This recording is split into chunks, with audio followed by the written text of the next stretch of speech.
हिंगोलीचे पोलीस अधीक्षक डॉक्टर नीलाभ रोहन यांनी 5 वर्षांपेक्षा जास्त सेवा झालेल्या 113 पोलीस अंमलदारांची प्रशासकीय बदली केली असून अर्थकारणाशी निगडीत असलेल्या 39 अंमलदारांची पोलीस मुख्यालयात तडकाफडकी बदली केली आहे। परभणी हिंगोली स्थानिक स्वराज्य संस्था विधान परिषद निवडणुकीसाठी महाविकास आघाडीतर्फे ही जागा शिवसेना उद्धव बाळासाहेब ठाकरे पक्षाला सुटल्यानंतर पक्षाने आपले महानगर प्रमुख डॉक्टर विवेक नावदर यांची उमेदवारी जाहीर केली आहे। नांदेड येथील स्टेट बँक ऑफ इंडियाच्या शाखेत ग्राहकांनी गहाण ठेवलेल्या खऱ्या सोन्याच्या जागी बनावट सोने ठेवून 85,81,000 रुपयांचा अपहार करणाऱ्या बँकेच्याच 2 वरिष्ठ अधिकाऱ्यांना वजीराबाद पोलिसांनी अटक केली आहे।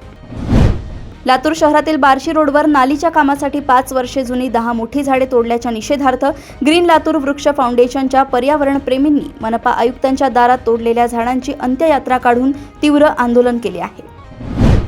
राजा शिवछत्रपती परिवार संस्थेच्या वतीने आयोजित 21व्या स्वच्छता मोहिमेत राज्यातील 22 जिल्ह्यातील 800हून अधिक मावळ्यांनी श्रमदान करून ऐतिहासिक परंडा भुईकोट किल्ला अवघ्या 2 तासात चकाचक केला।